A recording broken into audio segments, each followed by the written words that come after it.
मैं रानी हूँ, अभी अभी मेरी शादी हुई है, अच्छा घर और अच्छा पति मिला है। राजीव नाम है उनका। उनके पिता के यहाँ दो भाई हैं। छोटे भाई की अभी पढ़ाई चल रही है। इनकी अच्छी एक दुकान है जिसे यहाँ पापा जी और मम्मी जी संभालते हैं। शादी को अभी मेरे 10 दिन ही हुए हैं और मैं अपने आप को बहुत खुशकिस्मत मानती हूँ क्योंकि मुझे बहुत प्यार करने वाला पति नसीब हुआ है। सास और ससुर तो पति से भी अच्छे हैं। अभी अभी शादी हुई है तो ज़्यादातर घर पर ही रहते हैं। दुकान अभी पापा और मम्मी संभाल रहे हैं। शादी को अब 1 महीना हो गया था। इनका अभी भी दुकान पर जाना वैसा शुरू नहीं हुआ। कुछ देर के लिए जाते और फिर वापस आ जाते। सुबह पापा जी ही जल्दी उठकर दुकान खोलते और देर रात तक वहीं दुकान पर बैठते थे। मम्मी जी उनके लिए खाना ले जाया करती थी। यहाँ दिन भर में मेरे पीछे ही घूमते।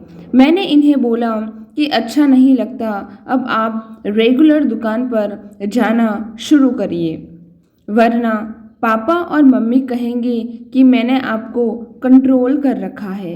उन्होंने बोला, ऐसा कुछ नहीं होगा, वो सब बातें तुम मत सोचो।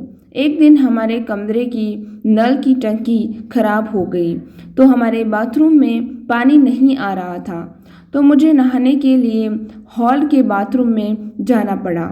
मेरे पति तब सो रहे थे। मैं बाथरूम में नहाने गई।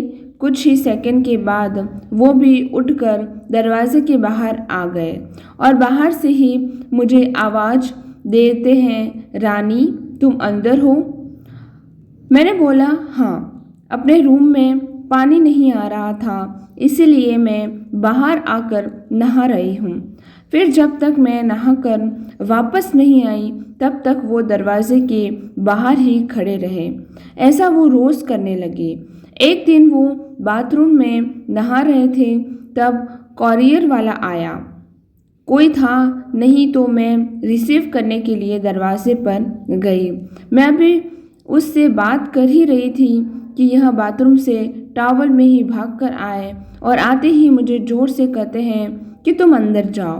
फिर उसके जाने के बाद किचन में आकर मुझे कहते हैं कि इस तरह अनजान आदमी से बात करना सेफ नहीं है, तुम ध्यान रखा करो। फिर इसके बाद मैंने कई बातें देखी, जैसे जब हम बाहर जाते थे तब वो मुझे इधर उधर नहीं देखने देते थे। कहीं खाना खा रहे होते थे तो मेरी नज़रें कहाँ हैं, मैं किसे देख रही हूँ, देखते थे। बार बार अपनी जगह बदलते रहते थे। मेरे पति का यह स्वभाव मेरे सास ससुर भी देख रहे थे। एक दिन पापा ने उन्हें दुकान के काम से बाहर जाने को कहा तो उन्होंने मना कर दिया। फिर पापा को ही जाना पड़ा। वो बस मेरे पीछे ही रहते। फ़ोन पर मैं किससे बात कर रही हूँ, मेरे फ़ोन में नंबर्स और मैसेज भी चेक किया करते। यह सब देखने के बाद मैंने सोचा कि अब उनसे बात करनी होगी। इसलिए फिर एक रात मैंने उनसे कहा कि आपको मैं कैसी लगती हूँ? वो बोले, बहुत अच्छी। मैंने कहा, आप मुझ पर विश्वास करते हैं? वो बोले, क्यों, क्या हुआ? मैंने कहा कि आप जो यह सब कर रहे हैं यह ठीक नहीं लग रहा है। मैं चाहती थी कि मुझे बहुत प्यार करने वाला पति मिले। आप बिल्कुल वैसे ही हो जैसे मैंने सोचा था, लेकिन आप बहुत ज़्यादा पॉसेसिव हो।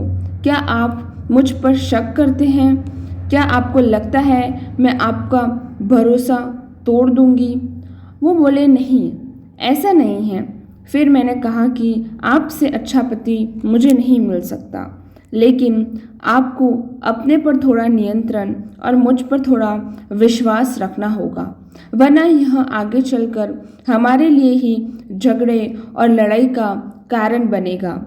मुझे पता है शायद आपको मुश्किल लगेगा, लेकिन आप थोड़ा थोड़ा बदलिए। मैं आपका साथ हूँ। वो बोले, हाँ, मैं कोशिश करूँगा। अगली सुबह मैंने उनको उठाया और कहा कि दुकान आप जाएंगे और खाने के लिए नहीं आएंगे। मैं घर में ही हूँ, चाहे तो आप फ़ोन कर लेना।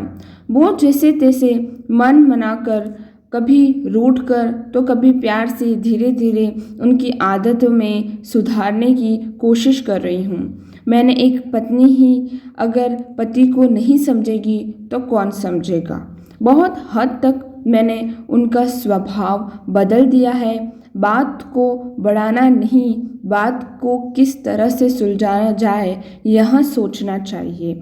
हम दोनों में एक बात तय हुई कि हम एक दूसरे के मन में क्या चल रहा है हमेशा एक दूसरे को बताते रहेंगे। बात नहीं करना, अभी बात मन में ही रखना ही किसी समस्या को जन्म देता है। आज की कहानी यहीं समाप्त होती है। आपको कहानी कैसी लगी ये ज़रूर बताइएगा। एक लाइक शेयर सब्सक्राइब करके मेरे चैनल को आप ज़रूर सपोर्ट करिएगा। Thank you very much.